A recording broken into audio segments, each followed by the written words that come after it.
ఎంత ఇచ్చినా నీవిచ్చిన దానికి తక్కువే కదా అని ఒక పాట రాశా.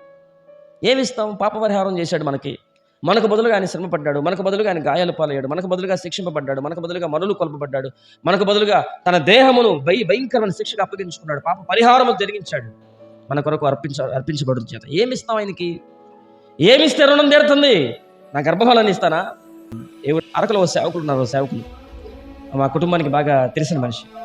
ఆయన దగ్గరికి వెళితే ఆయన చక్కని ఆ రీతిలో సేవ చేస్తున్నాడు. ఆయనకి 2 కుమారులు అనుకుంటా.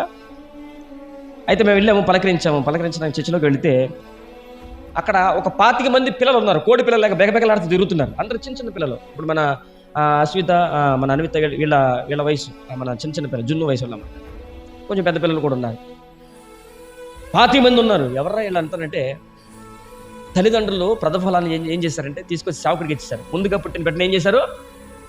సేవకుడికి ఇచ్చారు. అట్లా 25 మంది తల్లిదండ్రులు ఇచ్చేత 25 మంది పిల్లలు ఉన్నారు అక్కడ. వారి కుమార్తెలు చక్కగా వాళ్ళని పెంచుతున్నారు, దేవుళ్ళు పెంచుతున్నారు. వాళ్ళందరూ ఫ్యూచర్ సేవకులు, మిషనరీలు అంట, సువార్థికులు అంట. వాళ్ళందరూ గర్భఫలాన్ని దేవుడికి ఇచ్చేశారు. వాళ్ళ దగ్గర పెట్టుకోవాలా, నా దగ్గర ఉండి సేవ చేపిస్తాం అనలేదు. ఏం చేశారు? దేవునికి అర్పించేసి. ఎంత చేసినా తక్కువే ఆయన మనకు చేసిన దానికి. వాళ్ళకి అర్థమైంది. సరే, పిల్లలు మనతోనే ఉన్నారు, కనీసం భక్తులు పెంచుకోవడానికి చేతన అవుతుందా మనకి? మన గర్భఫలాలు ఎంత విలువైనవండి.